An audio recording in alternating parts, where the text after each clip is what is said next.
You guys won't believe what happened to me just now, ne? I'm sitting here innocently drinking my coffee when all of a sudden the phone rings and it's the bank.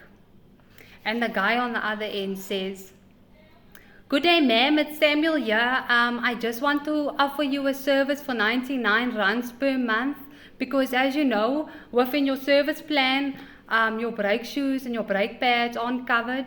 So, for only an extra 99 rands per month, you can rest assured that your brake pads and your brake shoes will be covered because it's not covered within your service plan." So I proceed to say to the guy, "But I'm not interested in your 99 runs per month right now." And he carries on and on and on.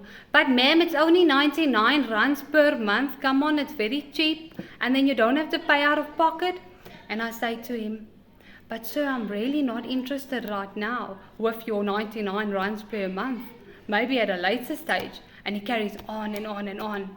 So eventually, I decide I'm going to mess with this guy and I offer him cupcakes and I ask him, does he want to buy cupcakes for a birthday party? And then he starts laughing at me. Can you believe it? Do I look like a joke? I don't think I look like a joke. Anyway, I just thought I'd share that piece of information with you guys, ne? Cheers. Bye.